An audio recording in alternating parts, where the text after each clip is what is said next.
여야 3당이 한반도 사드 배치와 관련해서 제각각의 입장을 표명하며 공방을 벌이고 있습니다. 여야 입장이 확연히 나뉘면서 국론 갈등도 우려됩니다. 두 분을 모셨습니다. 신지호 연세대 개건 교수 그리고 김홍국 경기대 겸임 교수 나오셨습니다. 어서 오세요. 네, 안녕하세요. 네.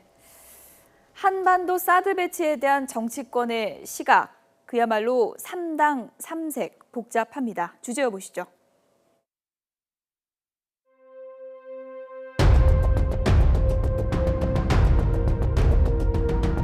방어적 차원에서 사드 이상의 다른 방법이 지금 없지 않습니까? 반대의 입장에서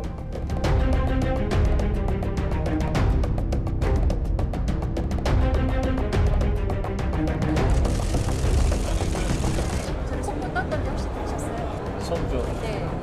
거기가 참외가 유명한데 참외 못 나오겠네요. 우리는 반대하고 철회해야 되기 때문에 성주의 결정에 우리를 보지 않고 있습니다. 김종인 대표님한테 관련해서 공조나 공천하실 예정이시죠? 그분은 찬성하니까 규탄을 해야죠. 야권이 분열하는 거 아니냐? 야권은 이미 분열됐고 우리 당은 튼튼하고. 보시고 가야죠. 사드 형님에게 반대하자고 그걸 제안을 해요. 그래 그랬으니까 반대하기로 했어.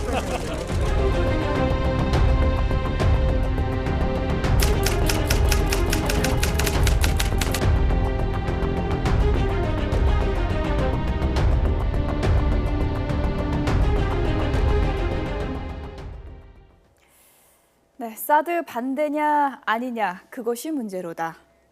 박지원 비대위원장 말대로 야권은 분열된 겁니까? 예, 분열됐다고 봐야 될 것 같습니다. 그런데 이 사드 배치는 말이에요. 이제 정부에서 결정을 하고 한미 양국에서 발표를 하지 않았습니까? 그런데 이제 야당이 반대하는 거는 얼마든지 표현의 자유가 있기 때문에 네. 나름대로 또 반대하는 논거가 있을 겁니다. 그런데 이미 결정된 사항에 대해서 예. 이거를 어떻게 할 것인가 하는 문제인데, 근데 안철수 전 대표의 이제 국민투표 제안은 정말 좀 이거 헛발질이었다. 예. 왜냐하면요. 우리가 그 헌법에 보면 국가 안위와 그 연결되는 중대 사안에 대해서는 국민투표를 붙일 수 있도록 돼 있습니다. 그런데 우리가 어떤 외교 행위를 할 때 외국과 그 조약을 맺지 않습니까? 그 대통령이 밖에 나가서 외국 정상하고 조약을 맺으면요, 그 반드시 국회 비준을 받아야지 그 조약이 발효가 되는데, FTA 자유무역 협정을 맺어도 국회 비준을 받아야 되거든요. 그렇죠. 근데 이 사드 배치는요, 예. 국회 비준도 필요가 없는 사안입니다. 예. 그러니까 그 국민투표보다도 훨씬 낮은 단계인 국회 비준도 그 필요가 없는 사안인데 이 국민투표를 하자. 이래버려 갖고 오히려 지금 국민의당이 반대 입장이 그 오히려 그 뭐 좀 오염이 되면서 오히려 궁지에 몰려버린 게 아닌가 그런 생각이 듭니다. 네, 그 국민 투표라는 제안을 이제 안철수 대표가 했죠. 예. 안철수 대표가 사실은 좀 성급하게 한 것 같은데 그만큼 전 대표죠. 네, 전 대표. 예. 네, 그만큼 이것이 중요한 국가적 의제다라는 얘기를 하면서 이제 이 국민 투표 얘기를 했는데 그만큼 우리 안보 또 외교적으로 중요한 사안이기 때문에 안철수 대표가 그런 얘기를 했다고 봅니다. 그만큼 이번 사안이 우리의 외교라든가 또는 우리 향후에 우리나라의 이 주변 국가의 관계에서 지정학적 위치에서 해야 될 사안들을 보고요. 예. 저는 국민투표 사안이 될지 그리고 또 사실은 비준을 받아야 된다는 의견도 분명히 있거든요. 학계에서는 그런 의견도 제시를 하고 있습니다. 예. 그렇기 때문에 사실은 논란이 되고 있는데 이 부분에 대해서는 약간 한 발 물러선 그런 모양새를 지금 안철수 전 대표가 보이고 있습니다. 예. 그만큼 이제 약간의 뭐 포퓰리즘 성격도 있다 이런 비판도 있고 예. 그다음에 두 야당 다시 말해서 더불어민주당과 정의당이 사실은 약간 온도차가 있는 반응들을 보이고 있기 때문에 예. 야당들도 통일이 안 돼 있는 상황에서 이걸 끌고 가기는 어렵다라는 현실적 판단이 작용한 것 같습니다. 안철수 전 대표가 오늘 사드 배치 관련해서 얘기를 했는데 귀를 쫑긋거리고 들어봐도 국민투표라는 단어는 안 나왔습니다. 들어보시죠. 그 어떤 분들은 그 뭐 브렉시트 투표 관련해서 좀 우려도 말씀을 하시지만 같은 달에 스위스 국민 투표가 있었습니다. 그래서 저는 오히려 그런 분들에게 되묻고 싶어요. 우리나라 국민들 민도가 스위스 국민보다 낫다는 얘기냐고. 사드 체계 배치 결정은 이념의 잣대로만 판단하면 안 됩니다. 철저하게 국익 관점에서 따져야 합니다. 먼저 공론화가 필요한 것인지에 대한 판단부터 해보겠습니다. 우리 국민들의 존립과 관계되는 문제입니다. 방어적 차원에서 사드 이상의 다른 방법이 지금 없지 않습니까? 근데 이것을 국민투표로 붙인다는 것은 이것은 좀 상식을 벗어난 이야기다라고 생각합니다. 네, 국민투표 붙인다는 것은 상식에 어긋난 일이다. 김무성 새누리당 전 대표가 한 얘기고요. 안철수 전 대표의 발언, 어제와 오늘 발언을 저희가 앞서서 이제 비교해서 들어봤는데 오늘 발언을 들어보니까 국민투표는 빠져 있고요. 공론화라는 단어가 들어갔습니다. 그런데 말이죠. 그 안철수 대표는 분명히 사드 배치에 반대한다. 반대 예. 입장을 갖고 있으면서 또 본인의 국민투표 제안에 대해서 최근에 이제 영국이 브렉시트 그 국민투표 건 게 이게 천추의 한이 된다. 영국 정치사에 있어서 천추의 한이 될 것이다. 이런 얘기가 나오는데 예. 스위스는 그 뭐 국민 1인당 뭐 기본 임금인가요? 뭐 300만 원씩 보장하기로 한 그게 그 국민투표에서 부결됐다. 근데 본인은 사드 배치에 반대하면서 스위스 그걸 봐라. 우리나라 국민들이 스위스 국민들보다 수준이 떨어진다는 얘기냐. 이 얘기는요. 논리적으로 연결해 보면 예. 자기가 봤을 때 우리나라 국민들 수준이 자기가 사드 배치에 반대하는 것처럼 이 반대 여론이 높을 것이다 하는 이런 하나의 어떤 가정에서 지금 예. 얘기를 하고 있기 때문에 네. 저 얘기조차도 지금 국민투표 제안을 한 거, 그 헛발질한 걸 어떻게 빠져나가려고 하고 있거든요. 예. 일종의 출구 전략으로 저런 어법을 구사하고 있는데 저기서 또 논리적 모순을 좀 범하고 있는 게 아닌가 보여집니다. 네, 안철수 전 대표는 이제 국민투표로 좀 논란이 됐고요. 또 더민주는 적극적인 협조가 안 되는 모양새다 보니까 국민의당이 지금 사드 반대 입장을 좀 적극적으로 관철하기가 좀 어려워진 상황이 아닌가 이런 생각도 드는데 어떻게 봐야 될까요? 좀 상황을. 어려워진 상황입니다. 예. 왜냐하면 야권 내 통일된 목소리가 지금 나오지 않고 있는 상황이 됐고요. 그리고 이제 국민의당이 일단 제시한 부분은 분명히 고민할 필요는 저는 있다고 봅니다. 네. 왜냐하면 사드 배치 결정을 함으로써 국민의당이 내세운 이유는 이겁니다. 도리어 북핵을 더 개발하고 사드에 맞서서 더 군비를 강화시키는 조치들을 하고 중국과의 이런 외교 관계라든가 경제 관계 이런 부분이 나빠질 경우 예. 그 외교적 후폭풍에 대해서 우리가 고민을 해야 된다. 이런 관점들을 지금 국민의당은 제시를 하고 있거든요. 예. 그런 측면에서는 저는 눈여겨볼 필요도 있다고 보고요. 그리고 특히 이제 사드 배치와 관련해서 일단은 우리 정부에서 결정은 했지만 그 부분에 대해서는 앞으로 외교적 동북아의 뭐 지각적인 측면들을 좀 볼 부분들이 분명히 있습니다. 네. 그래서 이런 부분들을 야권에서는 좀 고민들 하고 있는데 서로 온도차가 더민주 내부도 사실은 통일이 안 돼 있고 예. 야권 전체가 통일이 안 돼 있기 때문에 논란이 계속 진행이 될 겁니다. 특히 더불어민주당이 지금 교통 정리가 안 되는 것 같아요.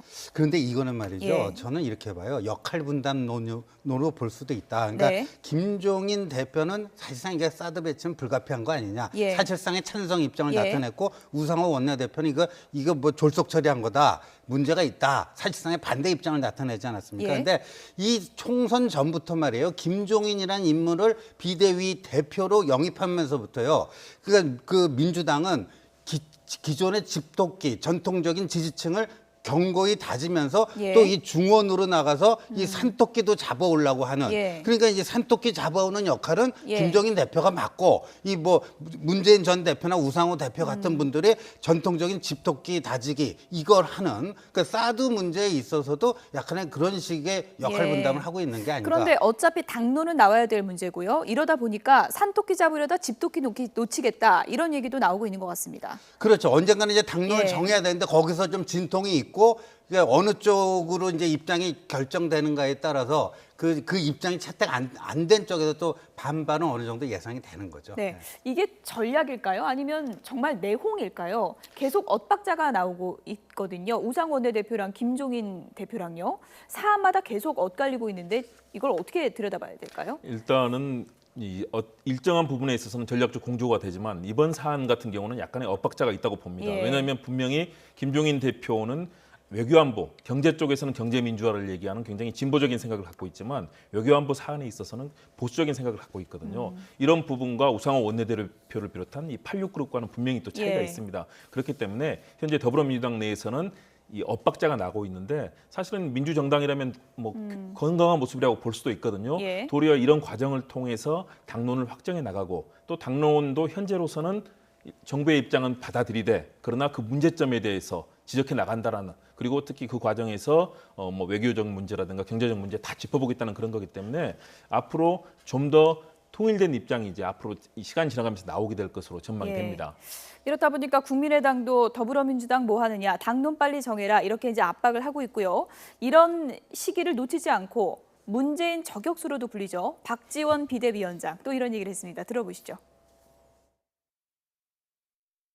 더불어민주당에서 우리와 함께 반대의 입장에서 국회에서 비준 동의 등을 만들 때 함께 하자고 제안합니다. 특히 문재인 전 대표의 입장을 우리는 요구합니다. 유력한 대통령 후보로서 이러한 문제에 대해서 언급을 하지 않는 것은 바람직하지 않다고 생각합니다. 문재인 전 대표 입장에서는 틈만 나면 나를 공격한다 이렇게 생각도 할 것 같아요. 근데 제가 예. 저 발언을 보면서 역시 예. 박지원 원내대표는 노련하시고 정치 구단이다. 왜냐하면 지금 국민의당이 이 문제에 관련해서 조금 뭐 이렇게 편한 입장이 아닌데 아까 지금 그 김종인 대표랑 우상호 원내대표 약간 그 엇박자가 난다 그랬는데 예. 이 보면요 36개 그 주랭랑 뭐 그것뿐만 아니라 36개 계략 중에서요. 예. 가장 그 이를테면 비용을 안 들이고 할 수 있는 이 상책이 뭐냐면요. 예. 이간책이거든요. 예. 그러니까 여기에다가 문재인 대표를 끌어들여 가지고요. 예. 그럼 문재인 대표가 와갖고 발언을 한다면은 예. 아마도 우상호 원내대표랑 비슷한 발언을 할 가능성이 예. 높거든요. 그러면 또 김종인 대표와 문재인 전 대표가 이렇게 이걸 만들면서 지금 국민의당이 굉장히 외로운 입장이거든요. 예. 김종인 대표가 호응을 안 해주니까 예. 이게 바로 이 박지원 원내대표의 노련한 노림수가 아닌가 보여지네요. 맞습니다. 노련합니다. 이를 통해서 안철수 전 대표에게도 일정한 공간을 주고요. 또 당의 존재감도 높이고 있는 그런 효과를 노리고 있고요. 예. 대신에 문재인 전 대표에게는 상당히 곤혹스러운 왜냐하면 지금 입장을 내놓기보다는 예. 지금 당의 상황이 정리가 안 돼 있고 본인도 지금 네팔에서 돌아오자마자 사실 이 문제에 대해서 과거에는 부정적인 입장을 분명히 내보였습니다. 예. 그렇지만 현재 입장을 정리해서 내놓기가 당의 상황과 좀 맞물려 있어서 굉장히 어렵거든요. 이런 예. 상황에서 박지원 원내대표가 상당히 공세적인 모습을 보이면서 국민의당의 존재감도 높이고 예. 최근에 공공에 빠져 있는 당의 상황도 이걸로 해서 잘 가리는 그런 예. 효과를 보고 있다고 봐야 되겠습니다. 돌을 닦고 왔기 때문에 문재인 전 대표 해법이 있지 않을까요? 어떻게 보세요? 그런데 여기에 대해서 뭔가 예. 이제 그 국민 행복은 얘기하면서 사드에 대해서는 지금 함구를 하고 있고 일단 예. 양선으로 내려가지 않았습니까? 근데 문재인 대표가 여기서 잘못 끼어들면요. 당내 오히려 분란이 좀 그 더 불거질 수가 있어갖고 예. 좀 제가 봤을 때는 문재인 전 대표가 좀 신중한 좀 당분간은 조금 침묵 모드로 가지 않겠나 이렇게 보여집니다. 네. 사드 배치를 놓고 정치권의 복잡한 셈법을 짚어봤는데요. 여권 내를 좀 들여다보면요. 전당대회를 앞두고 친박과 비박의 셈법도 복잡해지고 있습니다. 두 번째 주제요. 함께 보시죠.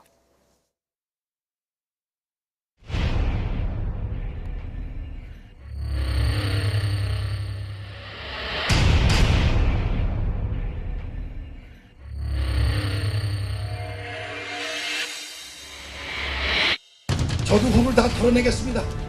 저도 욕심 없습니다. 저는 대권 꿈도 없습니다. 이미 다 그런 과정 겪었습니다. 원내대표 꿈도 없습니다. 뭐 1부 10분에서 국회의장 얘기 나옵니다. 야당들이 우리한테 주지 않습니다. 다 모두를 접어야 됩니다.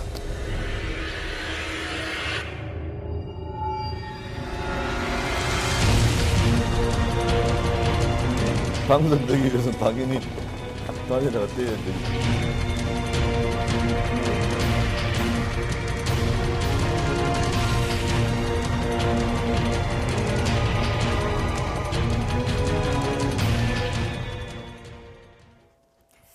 네, 친박, 비박 양쪽 다 복잡합니다. 먼저 친박 얘기부터 좀 해보면요. 서청원 의원 출마가 가시화될 것인가 이 부분인데 형님 추대론이 좀 힘을 받고 있다는 얘기가 많이 흘러나오고 있거든요. 그러니까 어떻게 굉장히 보십니까? 있죠. 예. 출마하고 싶은 마음이 읽혀집니다. 예. 왜냐하면 처음부터 이게 아니라고 했으면요. 벌써 난 아니다라고 분명히 선언을 했을 거라고 보는데 마음이 있어요. 출마하고 싶은데 이게 출마를 하려면 현실적으로 내가 출마하면은 과연 당선 가능성이 높은가 현실적인 주판안을 안 튕겨볼 수가 없거든요. 나름대로 열심히 이제 지금 튕겨보고 있는데 이게 계산이 확실하게 안 나오는 것 같아요. 그러니까 예. 차일피일 이 결정을 미루고 있는 것이 아닌가 예. 이런 건데요. 근데 일단 있잖아요. 서청원 의원이 출마하면요 명분이 좀 약합니다.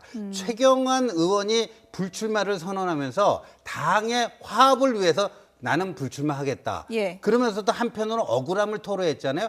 내가 당 총선 때 당 지도부도 아니었고 일개 평의원이었는데 왜 나에게 총선 패배의 책임을 묻느냐 이런 불만도 토로했는데 그렇게 따지면 말이에요. 서청원 의원은 김무성 대표하고 번번이 최고위원회에서 얼굴을 붉혔던 그랬죠. 어찌 보면 예. 최고 지도부의 일원이었단 말이에요. 예. 그런데 그러면 지금 친박들이 서청원 최고위원에게 당의 화합을 위해서 출마해달라고 하는 거는요. 최경환 불출마의 명분하고 완전히 논리적으로 모순되기 때문에 예. 지금 굉장히 그다음에 이제 또 출마하게 되면 계파 갈등이 오히려 불거지지 않겠는가 하는 예. 이런 고민 속에서 현실적인 이 당선 가능성에 대한 확고한 계산도 아직까지 안 나오고 있기 때문에 출마 선언을 못 하고 있는 게 아닌가 보입니다. 내가 8선인데 당대표에는 맞지 않다라고 했던 서청원 의원. 그러나 출마 쪽으로 무게를 두고 있다. 이런 얘기들이 흘러나오고 있습니다. 친박계 주자 중에서 가장 먼저 전대 출마 의사 밝혔던 홍문종 의원의 발언을 들어보면 그런 징후가 좀 농후해지는 것 같습니다. 들어보시죠. 많은 분들이 서청원 대표가 나와야 된다 뭐 이렇게 말씀하고 계시는데 출마하는 데 대해서 전 나름대로 뭐 이러저런 생각이 있습니다만 예, 그분이 결정하고 나서 그 다음에 뭐 결정을 해야 되는 것이 아닌가 생각하고 예, 있습니다. 그분이 나가면 내가 안 나간다. 그러니까 나갈 가능성이 높아졌다. 이렇게 읽어도 되겠습니까? 그렇게 읽어야죠. 예. 그리고 특히 친박계에 지금 위기의식이 높아지고 있는 겁니다. 예. 박근혜 대통령의 임기 후반기에 동력을 유지하기 위해서는 역시 친박이 당권을 잡아야 되는데 사실은 여러 명의 후보들이 친박에서 이미 출전을 했기 때문에 자칫하면 각계약진하다가 비박계에 당권을 넘겨줄 가능성이 높아지고 있는 상황이거든요. 그렇기 네. 때문에 서청원 의원이 사실은 가장 응집력이 있고 아무래도 역시 8선의 원로고 당에서 갖고 있는 위상이 있기 때문에 이 총선 패배의 책임론에도 불구하고 서청원 의원에게 특히 박근혜 대통령이 청와대 초청해서 당의 중심을 잘 잡아주고 있다. 아주 적극적인 권유를 하는 그런 발언이 있었거든요. 예. 이 부분 때문에 서청원 의원이 지금 고민을 하고 있는데 역시 친박계 특히 몇 후보들은 끝까지 나갈 사람들이 있습니다. 그렇지만 일부는 친박계에서 만일에 서청원 의원이 나온다면 접을 수 있는 사람이 몇 사람이 자연스럽게 있는 거죠. 교통정리가 되는 건가요? 그렇습니다. 예. 그렇기 때문에 그러나 그중에서도 일부 사람들은 끝까지 갈 거기 때문에 분열은 되겠지만 예. 그러나 친박의 당선 가능성을 조금이라도 높이는 거고요. 현재로서는 뭐 반반 정도로 봐야 되겠지만 서청원 의원의 고민은 깊어지고 있는 상황이라고 봐야 되겠습니다. 서청원 의원으로 친박 후보가 교통정리가 된다면 이 가정에 대한 지금 비박 의원들의 반응은 어떨까요? 들어보시죠. 총선의 패배로 인한 당의 지금 와해를 다시 추스리고 그리고 나서 내년에 정권 재창출을 해야 되는데 그런데 가장 걸림돌이 뭐냐? 모든 사람들이 하나같이 계파 청산이다. 이 두 가지 문제입니다. 이 부분에 대해서 아마 서청원 최고께서 출마를 하신다라고는 아마 답을 하고 나오셔야 되지 않겠어요? 근데 그러한 답을 어떻게 하실지. 저는 국민과 당원 앞에 당당하게 심판받는 게 좋을 것 같습니다. 그냥 장막 뒤에서 이런저런 소문을 만들어내면서 국민들의 여러 가지 무슨 뭐 일종의 간을 본다고 그러죠. 예. 저는 그러실 필요 없고 정당하게 빨리 선택하셨으면 좋겠습니다. 김용태 의원, 장막 뒤에 숨지 마라 이런 얘기인데요. 서청원 의원으로 교통정리되는 게 비박들에게는 최악의 시나리오입니까? 아니면 최고의 시나리오입니까? 오히려 비박이 말이야 더 결집할 수 있는 명분이 있을 수가 있어요. 예. 그다음에요. 친박계 후보가 다 서청원 의원으로 교통될 일은요. 저는 거의 없을 거라고 봅니다. 예. 왜냐하면 원희철 원내대표가 불출마 선언했고 홍문종 의원이 또 이제 서청원 의원이 나가면 본인은 접을 것처럼 얘기하지만 이미 출마를 선언한 친박계 이정현 의원과 이주영 의원이 있잖아요. 예. 심지어 이주영 의원의 경우에는요. 이번 그 서청원 의원이 출마한다면은 오히려 이게 당이 과거로 회귀하는 거다. 이 미래를 위해서는 당의 화합과 내년 정권 재창출을 위해서는요. 오히려 이주영 의원이 친박계이지만 친박계로 분류되지만 비박계인 정병국 의원과 또 김용태 의원 이렇게도 연합전선을 예. 형성할 가능성도 예. 배제할 수가 없다. 지금 여의도에서 그런 얘기가 나오고 있거든요. 예. 그러니까 이건 단순히 서청원 의원이 나오고 친박의 이정현 의원 같은 사람은 마지막까지 고를 하고 네. 오히려 이주영 친박계로 알려진 이주영 의원이 그 비박계 의원들하고 단일 전선을 형성했고 예. 단일 후보를 뭐 만들어낸다. 그러면 정말 이거는 어떻게 예측 불허고 거기서 만약에 서청원 의원이 떨어지게 되면요. 이건 본인 정치 인생에 있어도 큰 낭패지만 예. 대통령께도 엄청난 국정 부담을 드리게 되는 그런 네. 결과를 초래할 수가 있는 거죠. 네, 서청원 의원 뭐 지금까지도 고심을 하고 있을지 모르는 그런 상황인데요. 비박계 뭐 좌장이라고 할 수 있죠. 김무성 전 대표가 전당대회 관련해서 질문을 하면 뭐 답변하지 않겠다 했는데 오늘은 단일화해야 된다 이런 얘기를 했습니다. 어떤 의도가 있는 걸까요? 일단은 본인의 존재감을 예. 다시 한번 드러내면서 이제는 자맹 모드, 총선 패배 이후에 자맹했던 모드에서 이제는 본격적으로 정치 활동을 재개하는 모습을 보이는 거죠. 예. 왜냐하면 그동안 지지율이 굉장히 많이 하락했고요. 과거 뭐 10%대 후반까지 해서 어떤 때는 1위까지도 전체 중 1위를 달렸지만 최근에는 오세훈 전 시장이라든가 어떤 때는 유승민 의원에게도 밀리는 그런 양상이 예. 나타나고 있기 때문에요. 본인이 이제 존재감을 나타내야 되는 부분이 있고요. 또 당에서 분명히 비박계에 힘을 실어주는 본인의 왜냐하면 개파의 여러 의원들이 아직도 김무성계가 살아 있습니다. 예. 상당한 영향력이 있고요. 이 부분의 힘을 통해서 친박계에 의해서 당권이 장악되는 상황을 막아야 되겠다는 그런 현실적인 이유도 있고요. 이런 부분들이 골고루 작용을 한 것으로 보입니다. 비박 후보들 전당대회 이기려면 단일화를 해야 된다. 김무성 전 대표가 이렇게 말한 날 정병국 의원이 오늘 김무성 전 대표를 찾아갔다고 어떤 얘기를 했을까요? 들어보시죠. 지지를 구하셨나요, 대표님, 전 대표님? 아니 도와달라고 그랬어요. 도와달라고 말씀드렸을 때 반응이 어떠셨나요? 뭐 열심히 하라고. 뭐 명시적으로 그에 대해서 아니 뭐 지금 그럴 저거는 아니고. 특별히 대표님이 뭐 김무성 대표님이 지지를 뭐 표명하셨다거나 그런 단계는 아니신 거죠? 글쎄요. 글쎄요. 어떻게 해석해야 됩니까? 저거는 예스도 아니고 노도 아니라는 얘기인데 김무성 전 대표가요 지금 뭐 비박계에서 단일화돼야 된다는 어떤 원칙론을 얘기했는데 근데 예. 뭐 두 명이 지금 나와 있는 거 아닙니까? 그리고 경우에 따라서는 아까 제가 방금 전에 말씀드렸듯이 이주영 의원하고도 뭔가 개파 청산을 위한 그런 미래를 향한 연대를 할 수가 있는 거거든요. 예. 그러니까 비박 단일화가 아니고요. 어떻게 보면 미래 연대 단일화가 될 수 있는 거예요. 그러니까 여러 가지 그런 가능성이 있는데 정치는 살아있는 생물이니까 예. 단순히 요번 그 전당대회는 기존의 친박 비박 이 프레임만 갖고 설명이 안 되는 새로운 요인이 발생했다는 거고 그러니까 김무성 대표 입장에서는 덕담을 할 수밖에 없는 수준 아니겠는가 이렇게 보여주고 단일화를 하더라도요 뭔가 무슨 여론조사를 한다든가 이런 어떤 단일화의 룰을 정하고 나서 하지 뭐 물론 한쪽이 그냥 예. 양보하고 사퇴할 수 있습니다만 지금으로서는 그럴 가능성은 좀 낮아 보입니다. 적당한 시점에서는 자신의 의견을 확실하게 피력할 가능성도 높지 않겠습니까? 김무성 전 대표가요? 이게 근데 후보 예. 등록이 29일이거든요. 예. 29일이기 때문에 아직까지 시간이 상당히 남아 있고 후보 등록을 하면 등록비라고 하는데 이게 예. 적게는 8천만 원부터 많게는 뭐 1억 2천만 원까지. 근데 이걸 한번 내버리면은 예. 그다음부터는 물리기도 어렵지만 그 전에는 조정이 가능하기 때문에 그 과정까지는 좀 지켜보지 않을까 보여집니다. 네. 김무성 전 대표가 이번 전당대회에서 어떤 영향력을 행사할 것인가라는 관심이 높아지고 있는 상황에서 14일, 그러니까 이제 모레가 되는 건가요? 모레 지지자 1000여 명과 모임을 갖는다고 합니다. 사실상의 출정 시간이냐 이런 의구심도 드는데요. 어떤 얘기했는지 들어보시죠.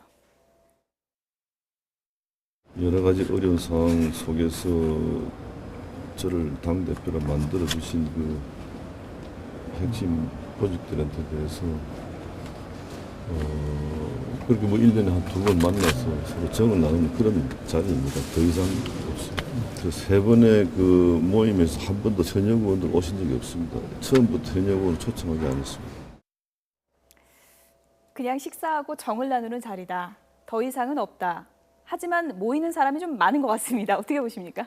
그럼요. 예. 당초 500에서 1000여 명 정도까지 불어났는데요. 정치인들이 그렇게 얘기하지만 사실은 다 정치적인 거죠. 예. 결국은 당권 그리고 이후에 대권까지 큰 꿈을 갖고 있기 때문에 이번 계기로 지지자들을 결집하고 또 전당대회용으로까지도 같이 고민을 하면서 그런 지지자들과의 대화에 나서면서 역할을 할 것으로 보입니다. 예, 근데 현역 의원들은 초청한 적이 여태까지 없었다. 그러니까 이번에도 예. 초청하지 않겠다 그런 얘기인데요. 네. 국회의원들은 꼭 초청받는 자리만 가는 게 아닙니다. 초청받지 예. 못한 자리도 본인이 필요하다면 가서 그냥 이렇게 가기도 하거든요. 예. 불청객이지만요. 그러니까 요번 그 1000명이나 모인다면 저 사람들이 2년 전에 김무성 의원을 당 대표로 만든 그런 예. 사람들 아닙니까? 그러니까 거기에 요번에 출마자들 있잖아요. 출마 선언자들이 갈 수가 있어요. 전당대회 표심에 영향을 줄 수 있는 건가요? 상당히 줄 수가 있기 때문에 예. 거기 갈 수가 있다라고 봅니다. 예. 여기까지 듣겠습니다. 신지호 연세대 개건 교수 그리고 김홍국 경기대 겸임 교수였습니다. 두 분 고맙습니다.